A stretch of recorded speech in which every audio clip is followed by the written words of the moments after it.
Welcome back to the Highway 49 podcast. We are back with episode 119 of the show. And Charlotte's gotten a win, guys. They got their first dub in the Tim Albin era this past Saturday. It's just Jeremy and I today. Hannah's on vacation. We are jealous of you, Hannah, but enjoy the beach. But yeah, we're about to chop it up, talk ball for a little bit. We've got an interview with Charlotte wideout EJ Mason, who just broke the program FBS receiving record Saturday night. That's coming at the end of this episode. But as always, man, let's kick it off. Jay, what's the best thing you've seen this week, man? Hunter, haven't told you yet, won again last night in our rec basketball league. So Playoffs? regular season is over. Uh, We are 5-3. We're heading into the playoffs. We are the 5 seed because the 4 seed has a tiebreaker over us. I wasn't there for that game, disclaimer. However, gotta let them know. yeah, being appearance. But Yep.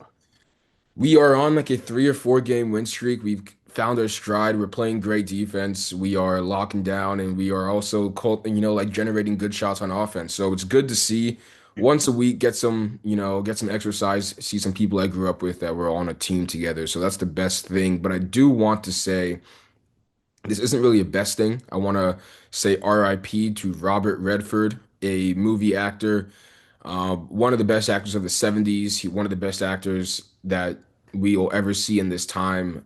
You might know him from Captain America, Winter Soldier. He's like the villain who ends up killing um, the guy with the patch. I'm blanking on. I know you're talking. Yeah, Nick Samuel Fury. Jackson, Nick Yeah, Fury, yeah, Nick yeah, Fury. yeah. But he's known for so many other things. So yesterday I watched Indecent Proposal, one of the classic films that he is in, where he essentially offers a married couple $1 million to have one night with the guy's wife. And then has like Yeah. it brings up this entire discourse back in the 90s on would you give your partner up for one night for $1 million, and everything that came out of it was just fascinating. But I want to say RIP to Robert Redford, one of the greats, and we lost him yesterday. So I guess that's my best thing I've seen and then worst thing I've seen. But Hunter, how about you, man?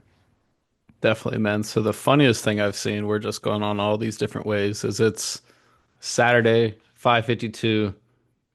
Game kicks at 6. Me and Hannah go for a little, like our little pregame walk, come back up, and we're down by the field. And we were like, yeah, Jay's probably in the box, so like go up, hang out for a minute before the game. We get up there. I text you, where's Jeremy at? Caribbean Hut, bro. It's on the way. That shit took me out, man. Oh, Yeah, but absolutely. I mean, you texted me, you're like, hey, where you at? I'm like, dude, I have time. The game starts at 7:30. What do you mean? You're like, that dog, shit was it's off in hilarious. 8 minutes. So I'm walking into Caribbean Hut like, oh man. But I think I missed like 3 minutes of the game and I could You hear missed nothing, bro. yeah, I could Yeah. hear the PA announcer saying all the plays. So got there a little late, but I'm ready to talk about this game because for the first time of the season, it was a thriller that Charlotte came out on top of. Yeah, and it was a game that was close and had some value in the fourth quarter, and I think the crowd looked like that, and I think we've been kind of waiting for a game like that. Talk about one more thing before the game. So Johnny King is dealing with a back injury, and I talked to him on the field for a minute before the game, and that was one of the first times that I've seen someone like you see people walking around on crutches or like on a little scooter, you can tell, but like you could tell he can't move, dude.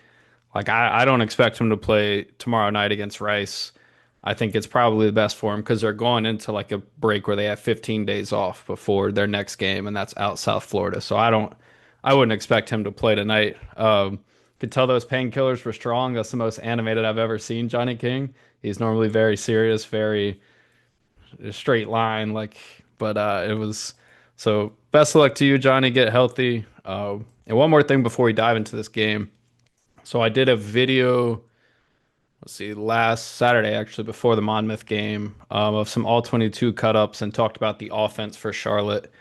And I'd been given access to that from a Tar Heels reporter, someone that I met at that game the week prior, and I reached out to Charlotte to potentially get all 22 access for like the rest of the season.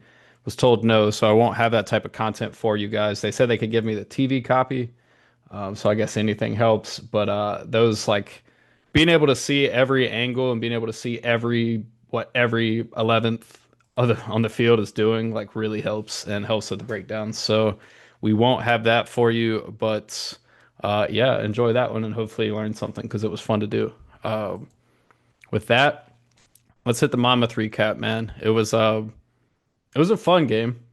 For the longest, it felt like a movie I had seen before. A replay of Gardner Webb last year, a replay of William and Mary, and it felt like it was trending that direction from 2022 when Charlotte lost by 17 to an FCS at home. And I think when you turn the ball over 3 times in the first half, you deserve the Boo Birds. You're trailing at the half against an FCS.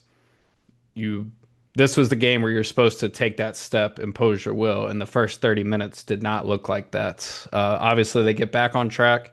I figure we'll just work through the game, but that's kind of my big picture takeaway. Yeah. That first fumble had me kind of just looking at y'all in the press box, just like, whoa, Yeah, deja the vu. the What? option, speed Yeah. option, late pitch on in the red zone. And What is about that? they Yeah. need a new like red zone stat. I asked you about this because all their fumbles, one was in the red zone, pretty much on the goal line, that option pitch. One was on the 23, so right outside of the red zone, and one was on the 29. So all of these are like in scoring position, and they're biting Charlotte repeatedly. So you want to go quarter by quarter? What's your game plan here? Yeah, let's do it. All right. Starting off, Monmouth, they're winning at the line of scrimmage early, and that Yeah, kind of surprised me a little bit. 4th and 6. Well, that's the second quarter. First quarter, the defense wasn't falling for the window dressing, which I give respect for. The Charlotte wasn't falling for all the, the motions and everything. They were holding pat, they were doing their job, but Monmouth was able to score off of the turnovers that Charlotte was giving them. So the defense was yeah, holding their own in the beginning, but when you have that, you're on the 30-yard line, you're driving, things look good, and then the fumble comes, and then Monmouth walks down the field and scores. I can only imagine what that defense was thinking at that point. Like, oh man, not again. We might have to win this game, but the exact opposite happened. yeah. It was when you start the game, Charlotte's drive chart. Their first 4 drives is punt, fumble, turnover on downs, punt. And in my opinion, the defense kind of held tough early in the game. They forced 2 3 and outs to get the game going. And then after that fumble near the goal line, Monmouth walks down the field, gets a touchdown. It's you're kind of we're looking at each other like, here we go again. This is another game where it doesn't feel like Charlotte's offense is high powered enough to generate a comeback, but I was wrong, especially in that second half. Yeah, so Connor Harrell has the bad pitch for the fumble. Monmouth drives down the field, scores a touchdown. We just mentioned that. Charlotte gets the ball back, 4th and 1, end of the first quarter, go into the second quarter, and it's the first play of the second quarter for the 4th and 1. Fumble by the running back, recovered by Monmouth. And I wrote down in my notes a quote. I said, "Is this when the wheels start falling off?" Yeah, We've heard felt all, like it. it felt like it. We've heard all this about we need to fix communication, we need to clean up unforced errors, we need to capitalize on missed opportunities. And again, quarter and a half way through, quarter and one quarter through, I'm thinking everything we've been asking, everything they've been saying is just recurring over and over again. So I will say morale in the press box wasn't great at the beginning of the second quarter.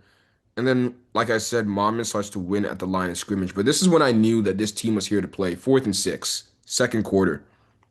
They go for it. Deep Yeah, ball I don't over think the they trust shoulder. their kicker at all. They didn't trust it at all. They go deep ball over the shoulder, and it's just out of reach of the wide receiver. And I know it's a 4th and 6, and I know you don't trust your kicker. But to have the cojones to still on 4th and 6 Yeah, in an away stadium to say, you know what, we're pulling the trigger, got just give nothing me to all I need lose. to see for that game. Yeah. Yeah. And I think they came in with the mindset of, hey, we're 2-0. We're here to take your food, basically. Like they came in ready to rock. And I mean, this was just their quarterback stat line alone. Derek Robertson, Hooper, by the way, cannot believe he's not playing in the FBS somewhere. 36 of 49, 410 yards, 4 touchdowns. And he was Now, throwing those balls into tight windows, man. yeah. And I'm sure some Charlotte players feel like there were interceptions to be had, but it's like every time he was just putting the ball on his wideout, and it didn't matter. Like I say, I wish I could watch some of the film on this and be able to say, like, diagnose some of these throws, but he was accurate. He was on time. Their run game wasn't working, but they had whatever they want in the pass game. They completed to six, eight, nine different receivers in this game. Uh, Number 14, Derry led the way for them, 7 catches, 110 yards, couple touchdowns. And it felt like they were getting whatever they wanted against the Charlotte defense, which was a bit of a shock to me. I knew Monmouth would be able to score. I figured their average of 45 and a half would come down quite a bit. It did. I mean, they get 35, but at the same time, you want that Charlotte defense to kind of round into shape. And moving to, I'd say, moving to the second quarter, it seemed like they were getting there. Honestly, Charlotte's defense, like I say, they hold Monmouth to 2 punts to start the game. They had to give up the long touchdown drive after the turnover on the goal line. They hold Monmouth to a turnover on downs and a punt following that. At the end of the first half, and this is a key spot in the game, and I feel like Nate Fana as defensive coordinator, it was like a philosophy change. So right before the half, game 7-7, Monmouth takes over a little after the 2-minute warning. And guys, they walk right down the field. I think it's a 75 yard drive in 1 minute and 1 second, 6 plays. Just very methodical. Charlotte's playing this off coverage, 10 yards off the ball with their corners, just sitting back in that cover four, saying, we're not going to give up the big play. And Monmouth and Derek Robertson said, doesn't really matter what you're in, we're slicing it up, walking down the field. So they go up 14-7. About a minute left in the half, Charlotte gets a big kick return and they're in position to score. And Connor Harrell honestly played. This is his best college game ever, but he did have a blunder, and Tim Albin kind of joked about it yesterday. He goes into the half. Tim said 10 for 11, but he completed all of his passes. And that last pass going to a defender on a ball that he shouldn't have thrown. I think he was trying to force it to his roommate Jake Young in the end zone right before the half, tie the game. And Monmouth's defensive back kind of read that. But that, like I said, that brought the booze out. After that, I had never seen the Charlotte offense in the second half. Yeah, the end of the second quarter felt like a shootout. For Yeah, better or for worse. Charlotte gets the ball back. Connor Harrell finds Jaden Nicholas plus a face mask. The ball's on the 19-yard line. Holding call negates a touchdown, but it gets a 3rd and 2. They convert for a first down, and then touchdown to EJ Mason. Scores tied at 7-7. Then Monmouth, like you just said, they drive down the right down field. the field. First down and a face mask as well. Touchdown Monmouth. And I wrote down, they said whatever Charlotte can do, we can do better. Yeah, Charlotte just walked down, big play, face mask, we score. Monmouth said, okay, big play, face mask, we score. They're up 14-7. And why I said it's a shootout is because I think Charlotte got the ball back and Connor might have had the mentality, we got gotta you, score. you got us, we're coming right back at you before half. And he throws that untimely interception because you get 3 there, you get the ball back at half. I'm thinking that's the way to kind of take control back of this game. But like you said, man, going into half at 14-7, whatever happened in that second half, whatever was said was huge. And I want to kind of touch on that real quick. Post game, I did ask Tim Albin, I said, hey, man, you guys had 3 turnovers in the first half. Then you go touchdown, touchdown, touchdown, touchdown, touchdown, knee the ball to win the game. What changed? Over and over and over Over and and over and over. over and over and over and over again. So I asked what changed, and he said, we didn't do anything. And I will Yeah, say that I saw Peyton Manning as well say, the whole halftime adjustment thing is crazy to me because I go in there, I eat a peanut butter sandwich or I eat an orange, I take a piss, and I go back out there and we play football. And Tim kind of echoed the same thing. He said there were no adjustments. The offense had a stern talking to, and we yeah, executed. So that lets me know that, hey, he didn't or wasn't concerned about the defense. He said, hey, at halftime, offense, get your ducks in a row. yeah. We are not losing this game. Figure it out. I don't want to lose my birthday. And lo and behold, they went out there and started balling. Yeah, and to echo what you just said, Eagles defensive coordinator just said something similar. Vic Fangio said halftime's 12 minutes. It's not like you have a world of time. It takes you time to get to the locker room, time to get back. Like it's not like you got to make your adjustments in the game, drive after drive. And Tim Albin talks about that a lot. But the first drive of the second half set the tone for Charlotte. I think Connor Harrell set the tone. I mean, we'll get to his full line in a minute. I just want to talk about the play to tie the game. You're facing a situation, you're in the red zone again. The red zone offense has struggled. Get an option play. He pulls it, calls his own number, bounces off five Monmouth defenders. Talk about weight room, getting into the end zone and tying the game up. The will of that play, his teammates said he looked like Cam Newton. EJ Mason was going crazy on this other side of the field. That was the play, in my opinion, that changed Saturday night's win. Yeah, I want to detail how they got to that play. Drive starts at the 32-yard line, quick completion down the sideline and roughing the passer Yep. already just puts you in a good spot there. So the ball goes from the 32-yard line to the 25-yard line in the snap of a finger. Then there's a fumble. Connor Harrell falls on it. Lucky to only lose 2 yards there. False start on 3rd and 2 moves him back to 3rd and 7. So this drive isn't What just seemed all to be so roses and honey. promising. Yeah. Yeah, it's not just like smooth sailing. They had some bumps, they had some hiccups along the way, but then Harrow has a good first down throw. And then, like you said, that big boy run to get a touchdown and tie the game up. 6 plays, 76 yards, 2 minutes and 36 for that Yep. drive, 14-14 at the start of the third quarter. It's funny, man, because when you said a minute ago the drive started on the 32, that's bad field position for Charlotte in this game, which was crazy. Their average start is on their own 38, and it felt better than that with Monmouth starting on their own 25. It's crazy how the kick returns, I mean, the special teams is having a field day. Shout out Derek Ely. I think he's going to play a lot more now after this. Yeah, Connor said the same thing. He said, "Hey man, shout out Ely, freshman kick returner, set them up in great field position over and over and over again." So that might be the tagline for Yeah, this episode, over Marshawn. and over again. But yeah, it's just good to see that all three phases in the second half. I know the defense was still getting scored on, but they pulled up, showed up when it mattered to get that last stop of the game. But the special teams set up the offense to have good long drives. The offense allowed the defense to have, a lot of resting time on the bench to be able to come Yeah. in and have those stops. So we got to see, a cohesive performance from all three phases of the defense or from the team. Yeah, and we talked about the Herald drive to kind of kickstart the game. Monmouth didn't blink. They walked right back down the field, five plays, 75 yards, and answered. But that kick started what was the best drive chart I've seen under this regime. That's five straight touchdowns. Probably, probably the best even in the previous regime under Poggi, but we can get into that another time. But Charlotte reels off five straight touchdown drives in a row. Like we said, the defense did just enough. I won't say that they played well, and I wrote about it in the Observer. Like we haven't seen this team play well in all three phases yet, and they're going to have to do that. We'll get to that later. EJ Mason brought up Derek Ely. Look, look forward to that. That's one of my favorite parts of the interview with him, and again, that'll be at the end of the episode. But I want to talk about EJ Mason really fast. I mean, we talked about the line, kind of the disappointment last week, the drop touchdown that could have made it a one possession game. Talk about having a response. Jay, what were we saying in the press box? Yeah, before I get to that,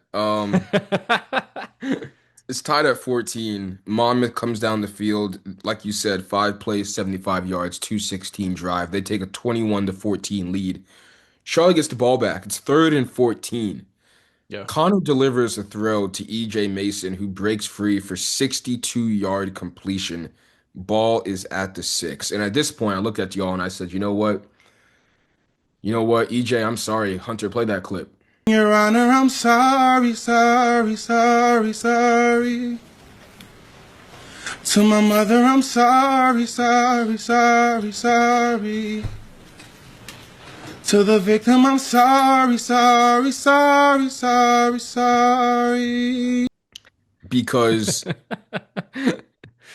last week, I'm not saying I was slandering the guy, but last week I did say that if you want to beat teams like UNC, if you want to get to that 6-win goal, you have to catch those end Have to. zone passes. You just have to.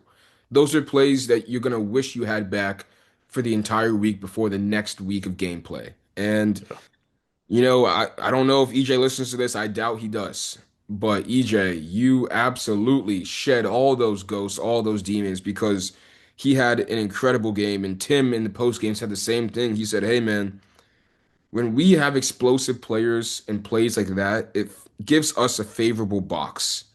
Yep. It allows our receivers to, I'll touch on this later on because what Tim said was really, really funny. I think we both laughed at it. So maybe at the end we can talk about it. But he said basically that once you have those explosive plays, it forces the safeties to have to make a decision. And once you do Yep. that, it makes the entire offense run a lot smoother. So just crazy to see 3rd and 14 and the swing on that was massive. But like you said, Monmouth comes back again, and they keep scoring as well. Sticking on that third and 14. So Charlotte went 8 of 12 on third down, which was their far and away best, 66.7%. Their average third down distance was the lowest it's been, less than 7 yards. But that third and long, third and 14, they were 1 of 4 on third and long, and that was the one. And you got to think that's a big moment in the game, trailing by 7 against a team that's pretty much doing whatever they want on offense at that point. So massive swing in the game, and it really kickstarted a night that EJ Mason, I think, will probably remember forever. So EJ catches that ball. Rod Gainey punches it in, scores tied at First touchdown. 21. First touchdown, scores tied at 21. Monmouth gets the ball back. 3rd and 16, I write down biggest play of the season. Well, no. You say that. Sorry. Yeah. In quotes, Hunter says biggest play of the season. Monmouth gets a first down. Yeah. Then Back-breaking play. back-breaking play. Then 4th and 5, they get a false start, move it to 4th and 10, and they go for it. I don't care about anything, bro. Pressure comes, Charlotte gets a sack, and at that moment, I wrote down momentum shift Yep. because Charlotte gets the ball back. EJ has another catch, a deep shot comes, but a PBU. First down, 3rd and 3 from the 7 yard line. Joey Burns punches it in for a touchdown. 9 plays, 55 yards, 3 minutes 34 drive. And that's when Charlotte takes a 28-21 lead. And I say, oh, take a sigh of relief. Because now Yeah. they're not playing from behind anymore. Now At they're least. ahead. Now they have Yep. the lead. Now the pressure is on the defense to make a stop at some point, and they did come up with one later in the game. Yeah, it took some time. So we're kind of taking a deep breath in the press box. I'm writing a little bit. I look up. Monmouth needs 4 plays to go 75 yards. And then they're 25 to right back in 28. the end zone. It was 28 at all.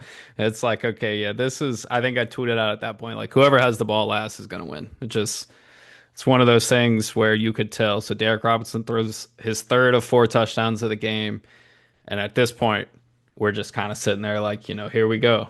Uh, the And rest of the game, Charlotte in did. my yeah, got right back. Went right back, 24-yard touchdown to EJ Mason to take the lead, about 8 minutes to play in the game. And that's a backbreaking drive. We talk about those quick drives. Like if Monmouth is scoring in 4 plays, you need your offense to sustain a drive. And they do just that. 11 plays, 84 yards, 6 minutes to put it in the end zone. And at that point, you're thinking, okay, here we go again. And Monmouth gets the ball back. 3rd and 3. They get a first down. They go deep, get a completion. Reed Williford, I asked him about this in the press box or in the post game. He's on a great delayed blitz up the middle, Yep. forces it, gets him to 2nd and 20. And I'm thinking, oh my gosh, okay, this is where you get your stop. 3rd and 11, they complete a first down. Third Over and goal. and over. 4th and goal. They score on 4th and goal. It's backbreaking, dude. Tied at 35, and I'm just saying, what is happening in this game? Neither team can stop each other, but I mean, what does Charlotte do right after Hunter? Sheesh. Right back. So 3rd and 7, biggest play of the game, tied at 35. This is where you make your money as a quarterback. Tim Albin talks about it. You make your money in the red zone and on third downs. And I asked EJ about this, and he said this is a play he had been telling Connor all week would work. They went to it in the clutch. We talked a little bit about, I can't remember which player you asked, but like, is it to a point where you can, as a player, go to a coach and say, this is working. We need to do this. Reed. And we saw it. We saw it come to fruition. 3rd and 7, Tim Albin's thinking about a 8-yard gain, just get the first down, keep that clock running. Connor Harrell's thinking about the jugular, man, and he took the shot. It worked out. EJ Mason, crazy stat. 197 of his 228 yards came in the second half of that game. Ridiculous stats.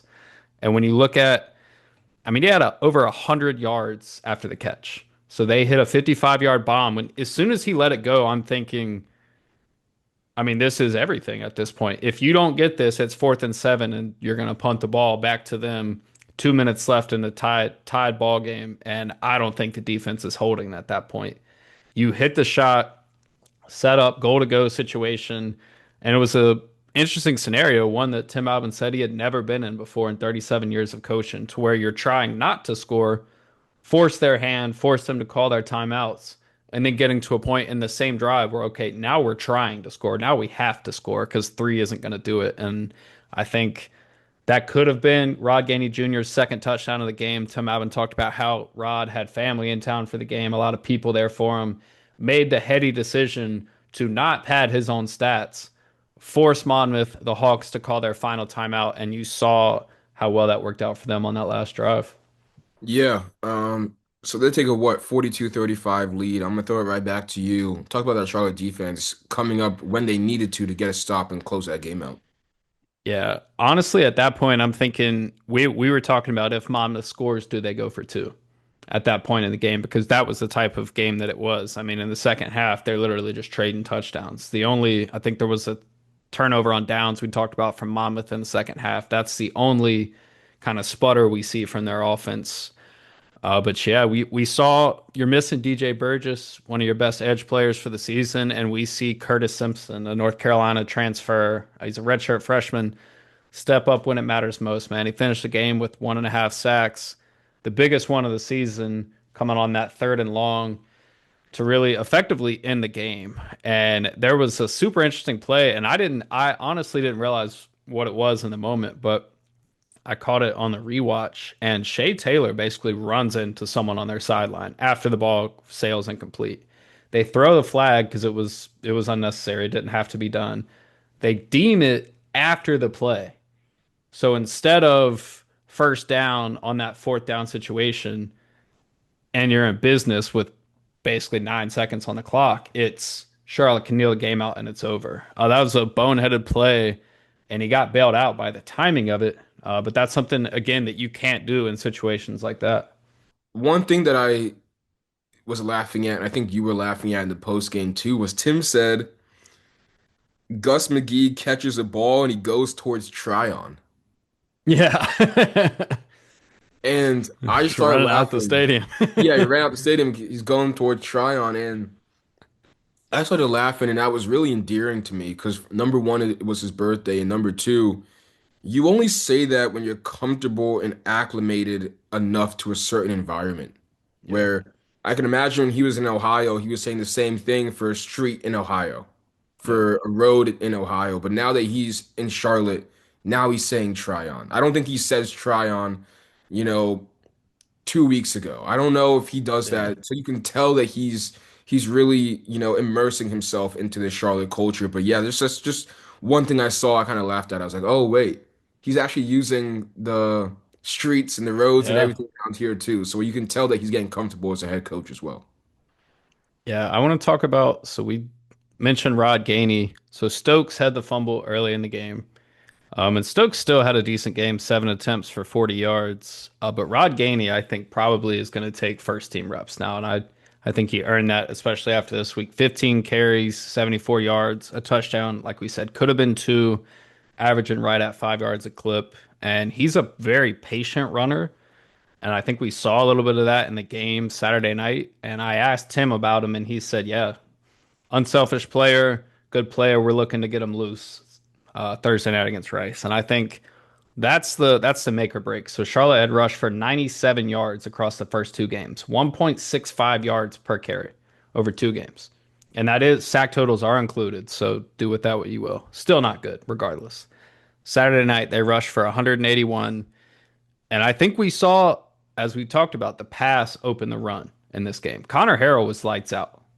I mean, we talked about the pick before the half, but he finishes the game 26 of 30, 382, three touchdowns, one pick. And that completion percentage is the best ever in program history, which is crazy at 87%. And you can tell the coaching staff wanted him to pull it more in this Yeah. game or just kind of scheme him up for more QB runs in this game. And of course, we talked about it last week where Tim said UNC had a lot of surfers, so he didn't want to necessarily want Connor to pull the ball there. Maybe Monmouth was the opposite, where they have people who were susceptible Yeah. to the QB pull. So it is good to see them maybe scout their opponent and then make the decisions based off of what they feel they can exploit the most from their matchup. I did think it was interesting. Tim said he never wants his QB with double digit carries because he's not a running back. He's a QB. Connor ends with 13 carries, 47 yards, two touchdowns, and that's his game. That's what he's going to have to do. I think Connor, I mean, the we talked about bouncing off five or six tacklers. That's some shit you want to see your quarterback do, right? Like that's our guy. Like that gets you excited as a player, but he might should slide a little bit every now and then too. And again, that's not a bonus. That's who he is. That's who he is. Yeah. And Who he is. I'm glad we documented that, but a crazy stat. And I didn't even put this in my story because I didn't believe it at first. But 382 yards by Harrell is the most by a Charlotte quarterback ever at Jerry Richardson Stadium. Wow. All of Chris Reynolds' big games, because Reynolds got into the high 400s. He almost threw for 500 at Louisiana Tech. It was always on the road. So super interesting stat. 382 yards, the most ever at home by a Charlotte quarterback. Not the most ever at the stadium, but we don't have to talk about that. All right, so a couple more takeaways from this game, and then we'll get into the big game Charlotte has on Thursday. Wild thing for both teams. So the advanced stats portion of Stat Broadcast has something called leverage rate and field position rate. I want to talk about field position first. So it's exactly what it sounds like. Percentage of plays run from the opponent's side of the field. Charlotte ran 60% of their plays in plus territory.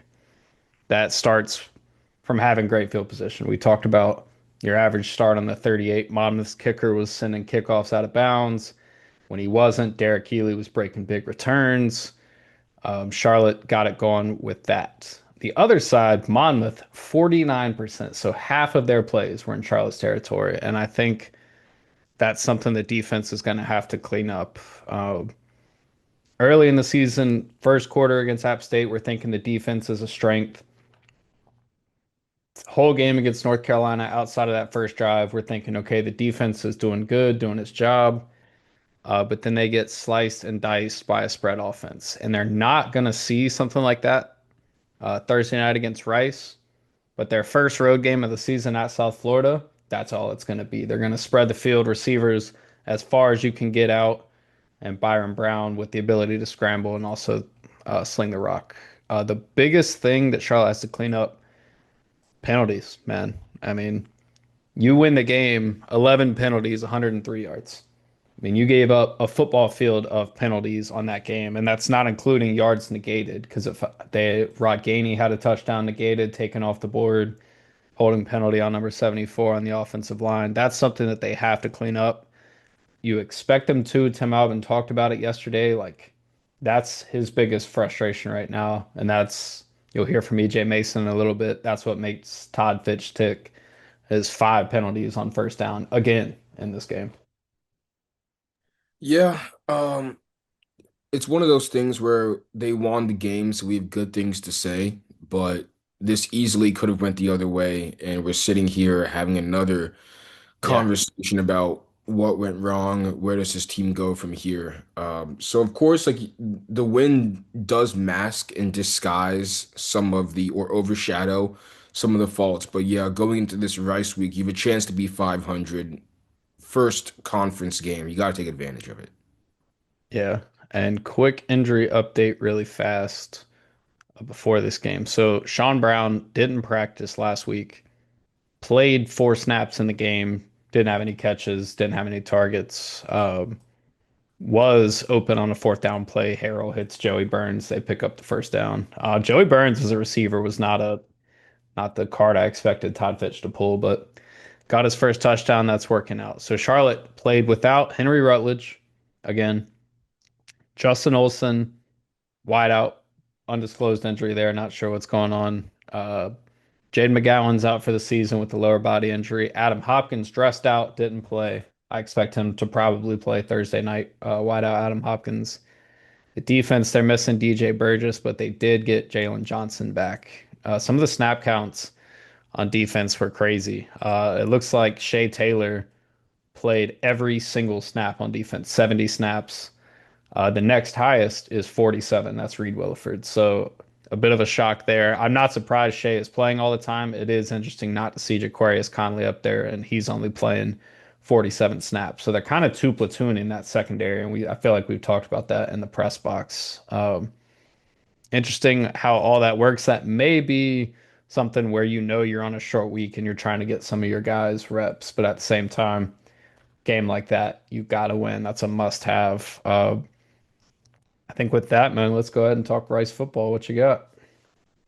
Yeah, it's so hard still because this is non-con and Rice has not played the toughest schedule in their non-con to say the least. Yeah, Uh, beating Louisiana was big. I'm still shocked that they won that game. yeah, so they beat Louisiana 14 to 12. Then they lose to Houston 35-9. And Yeah, then they Houston's good. beat Prairie View 38-17. So you can't it's different when you're talking about Monmouth and you're like high scoring offense. They put up 49, they put up 43, and then Rice is kind of just 14, 9, 38. So it's kind of all over the place. However, their QB Chase Jenkins is a dual threat, rush for 21 carries for 124 yards and a touchdown in their win against Prairie View. And their third down efficiency for the season is 15 of 41. That's 36.59%. This team likes to run the ball. They have, I guess that's their run versus passing net yards per game. Net passing yards per game is 70. It's all the option, man. Exactly. They're yeah, they're an interesting offense, and it's not the prettiest thing to watch, but it's effective. Yeah, so the net passing yards is 70. The net rushing yards per game is 243. Yep. So clearly, like you said, it's that option. He's making the decision at the line, all right, at the snap, if it's a run, if it's a pass. And like you said, it's not the prettiest thing. They might be grinding you down over and over again. And I do think that we've seen Charlotte get, what's the word? Not exposed, but a lot of teams have just been going over the top quickly on them. Yeah. You know, App State did it. Jaquarius Conley was able to have the punch out, but that was an over the top ball. UNC hit him over the top. Monmouth hit them over the Over top and time, over. over and over again, right? So maybe it's good not having that over the top threat this game. Allow the Yeah. defense to sit in it a little more. So I'm interested to see what happens. But first conference game of the year, ESPN. It's going to be really exciting. But I think Charlotte. This is anyone's game. I don't care what the line says. Yeah, so really fast, you said they played Prairie View A&M, and I looked at the stats of that game. Little did I know I would find Shadrack Bird plays for Prairie View A&M now. So shout out Yeah, shout out Shad. Chadwick. Uh, Back to this game. So prepping for an option has something that Charlotte has not been good at. So they played Navy the past 2 years. They play Army this year at Army. That'll be another game.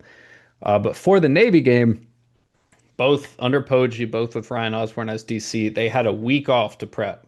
So a bye week. So 13, 14 days, however you want to look at it, to prep for that game. And both times Navy got the best of them. That first game was 14-0 Navy, still like the worst football game I've ever sat and watched. More punts than points in the first half. The second one, Navy just took it to them. And I think the biggest thing when it comes to that is how hard it is to simulate the speed of that in practice. So I only played high school football.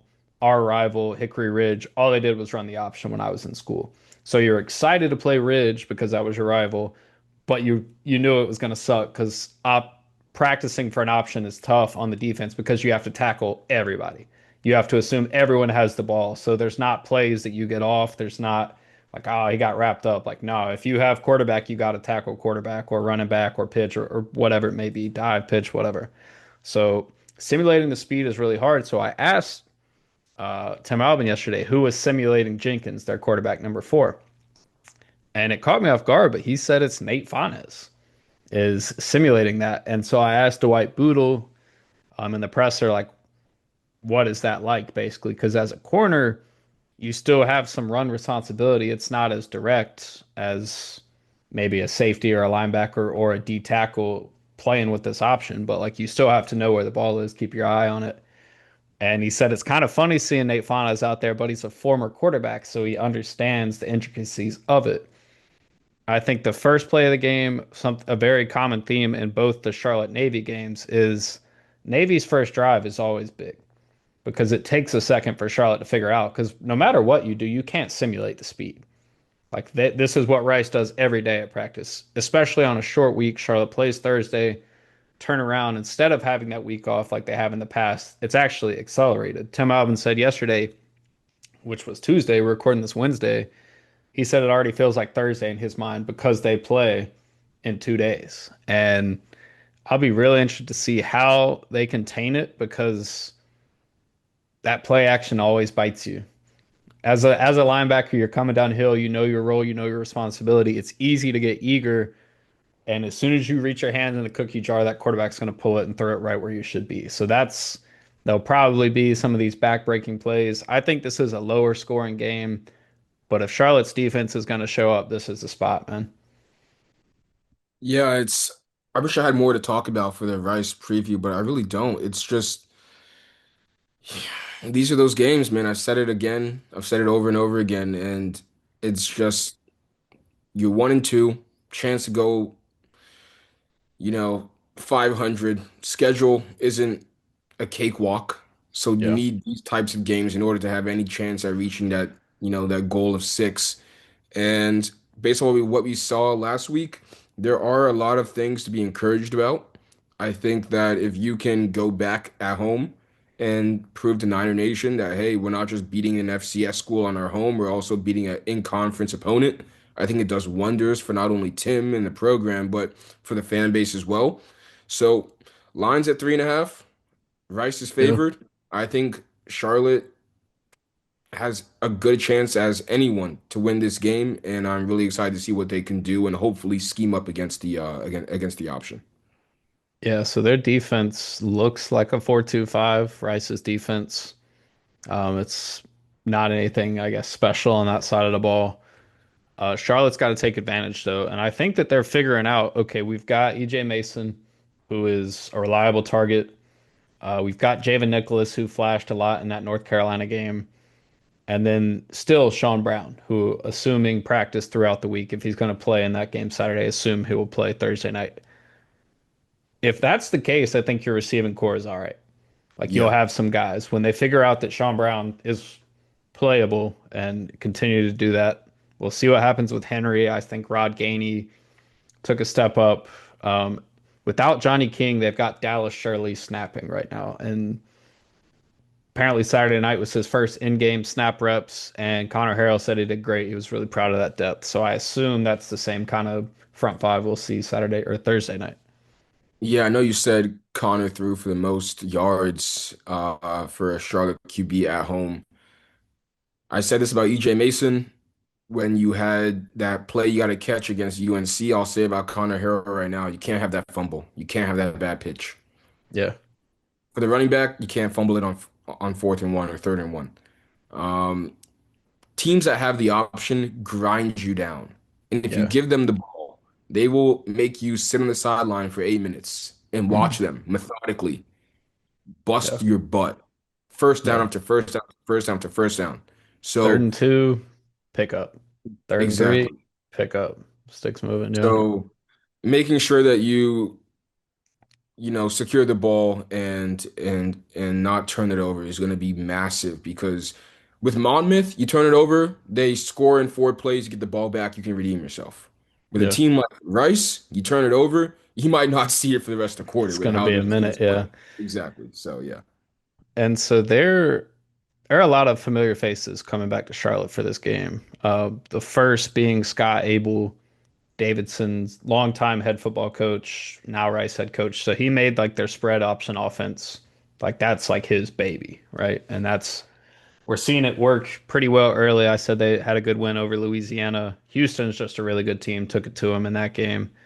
Um, this is their first real test, as you said, obviously for Charlotte too, a litmus test of like who is this team in the American Conference? Because we've talked a lot about Charlotte's schedule, and we both said they get to 2-2 in this game. So we predicted a win here early in the season. before the season. Uh, this is going to have to be their most complete game. You mentioned earlier you can't turn the ball over. Special teams, you can't miss chip shot field goals. Every other special teams has been great. They're not giving up big returns. They're generating big returns. Their punt game has been well, punt coverage. The only real blemish is that kick against North Carolina. So you want to see them bounce back. They didn't even attempt a field goal in the most recent game, but back to familiar faces. So Scott Abel's coming to town. This is a homecoming for him. I heard that most of the Davidson Athletics people will be coming to this game to kind of like a little reunion for them. And then there's two former 49ers. So Mark Hogan, someone we talked about in the all-time draft with Hannah and Tom, that was Tom's honorable mention. He's on staff now. He's their special teams coordinator and outside linebackers coach. So he scored the first touchdown in Charlotte's history with that pick six against Campbell. He's on Rice's staff. And then Lou Corrala, a friend of the show, long time or 2 years strength and conditioning coach for the Charlotte 49ers. He's with the Owls now. He'll be back. It'll be good to see him, man. He's one of the all-time good dudes from the program, so I'm excited for that. But yeah, it's an interesting game. It's a big spot, and SportsCenter's on campus, man. Like, I mean, they're doing the SportsCenter, the 2 o'clock hour on campus in the quad by CHHS. Then you got a big game on ESPN Thursday night. This is another shot for Charlotte to show improvement because it feels like every nationally televised game they have since Duke in 21 has been ugly. Like I go back to FAU on TV and Poji's first year. He's saying sausage is being made. They're Yabioki's fighting people on the sideline, getting suspended. Like obviously the opener against App State being an ESPN2 game. This is a moment where you can look all right. I'm sure the stadium is going to be packed, be a ton of students. It's Thursday night. I just want to see what they put on the field, man. We're to a point where you kind of know injury bug is biting you a little bit. You're missing Johnny King, you're missing Henry Rutledge on offense, but who else is going to step up? And I think Connor has put the entire quarterback battle to bed. I think Grayson didn't help in that at the end of the North Carolina game. But you're right, man. He's got to clean up the turnovers, and I think he's got the opportunity to do that Thursday. Yeah, no one has huge expectations for this team this year, but I do think that they do want to see a floor raising head coach. Yeah. I think Biff's a great guy. Biff's hilarious and I wish him the best. And if I ever run into him, we'll have a good chat, but I don't see him as a floor raising coach. Yeah, I Um, agree. I think Tim is that. So Yeah. in order to kind of fit that bill, you have to win some games that maybe you shouldn't. And I want to see the Charlotte 49ers win a game that maybe they shouldn't this year. And I think that this is that game. Rice is favored. Um, you beat an FCS school. It's a win nonetheless, but you really got to cement it with that Took back-to-back everything. win. Yeah, Yeah. so I mean, I have trust in them to actually come out and pull this one out. Hopefully, we come back on Tuesday and it's sunshine and honey and roses, but it's going to be interesting because, like I said before a couple weeks ago, like as you just mentioned, every big game doesn't end up being a good game. Yeah. So please, can we get a big game with some hype around it, actually turn out and give us the product that we want to see on the field? Yeah. So a couple of keys to Charlotte. We've been talking about one, protect the ball, 3 turnovers in the first half. Connor said it the other night after the game. You're not going to win a lot of games like that. And Tim even said you turn the ball over 3 times, you take the ball away none, you commit 10 plus penalties. He's never won a game like that. They did just that, build on that. So that's number one. Number two is executing the red zone. They go 5 for 6 Saturday night. The one miss being that pitch near the goal line, the speed option, bad pitch. They have to find ways to execute there. Put the ball in the end zone. That was a big struggle the first 2 games. They have to get that right Thursday nights. And three is remain disciplined as a defender, dude. As a defender against the option, you can't make plays where you're jumping out of your gap because you expect something. Like you have to just play your 111th and trust that the other 10 guys on the field are going to do the same thing. Yeah, you got to win on early downs. I'll add that one in too Yeah. because the option doesn't really work when it's 3rd and 8. Yeah, when they that's when they're know gonna have to throw the ball. Yeah. exactly. So limiting those 3rd and 4, 3rd and 3, 3rd and 2, 3rd and 1s, those 3rd and shorts is going to be massive because once you can get them out of that range, all their option stuff kind of, okay, cool. Show us you're going to pull it or throw it. We know you're going to have to throw it downfield or something. You kind of Yeah. limit their playbook when you can win on early down. So that's going to be huge as well. Yeah. And last one, generate a takeaway. Just one. They haven't gotten a pick yet. Someone in that secondary's got to make a play. And I think this is the type of game where you can do that. You mentioned you get their option in a third and manageable, third and long. They're going to have to throw the ball. You need someone on that defense to make a Caleb play. Curtin, I'm counting on you. Here we Yeah. go. Yeah. They've been up and down in the secondary. They've been playing so many different guys there. As I mentioned, it was kind of like two platoon. But I think we're going to start seeing some of those guys rise to the top. But anything you got for this, Jay? That's it for me, man. Yeah, it's Thursday night, big spot. You'll hear from EJ Mason now, but as always, appreciate you tuning in to the Highway 49 pod. And again, go check out the all-time draft. Ton of fun. We've got some players in. Austin Duke said Hannah and Tomlin.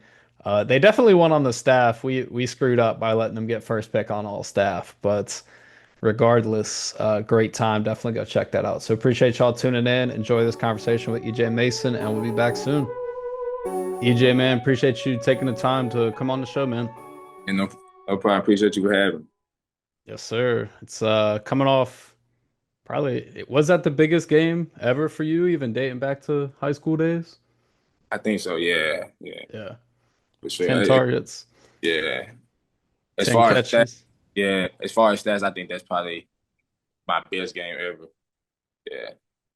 No doubt, man. 228 yards, 10 catches, couple touchdowns. At what point did you know it was going to be a big night for you?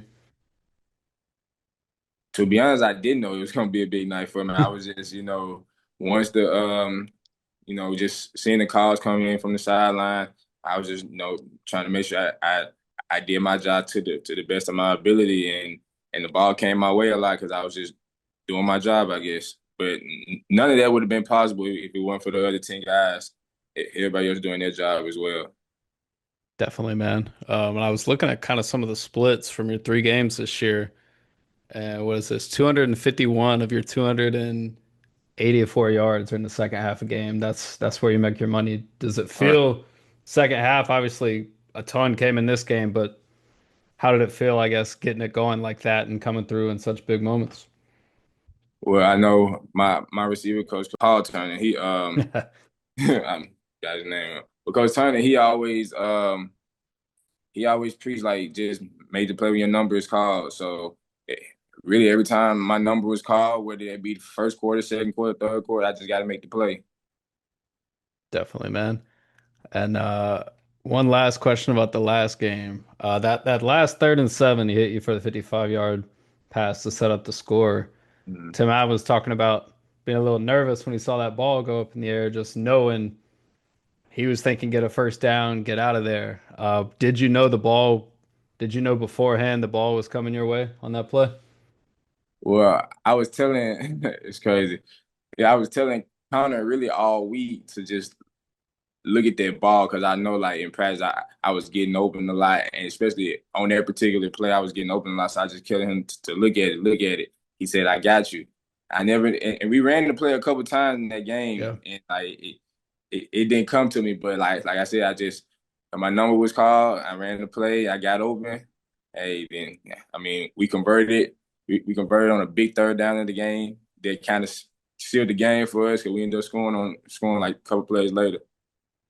yeah. Rod Gainey made a good play sliding there. How bad did he want to get in the end zone for his second time? You know? Oh yeah, he said he wanted to get in there. He for sure wanted to get in there. I know he Yeah, did. yeah. That's But heads up play by him though. for sure. Big picture question, man. I'm curious. I know there's five like Northwest Mississippi Rangers on the roster, but how Hmm. did you end up here? Was it a tie from your JUCO days? It Yeah, I would say it was a tie because I know Coach Albin and his staff at Ohio they recruited me while I was in JUCO. So just having that relationship with him and having that relationship with my head coach, who also had a relationship with him, that once I entered the portal after my last season at Sanford, that kind of relationship picked up when he ended up getting a new job at Charlotte. So he just kind of wanted to bring me along with him and start his new career here. Yeah, no doubt, man. It's off to a good start through the air. I'm curious, man. So I've had a couple conversations with Ty Fitch, and he seems like he's just always the same level. What Um, made Ty Fitch tick, and what's it like playing for him?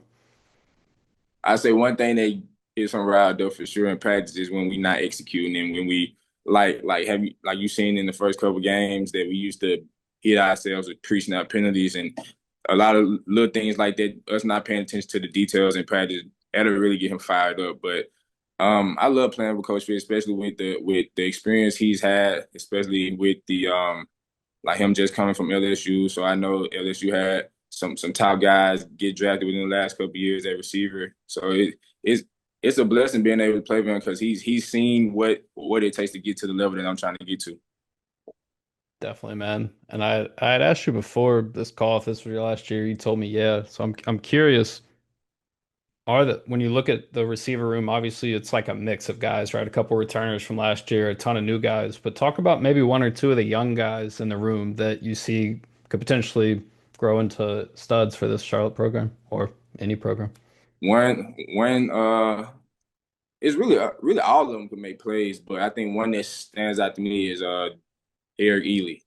He's Yeah. he he's one of those guys like in practice. Like I take stuff from his game just because how he move, how fluent he move, how much he creates separation at the line and at the top of his routes. Like he tell me all the time, like I be watching you and I, but I be watching him too. He really one of those guys that I feel like it's slept on, and I hope he keep getting more opportunity. I know he had a big game in special teams this past week, so I just hope he just keep making the most of his opportunities.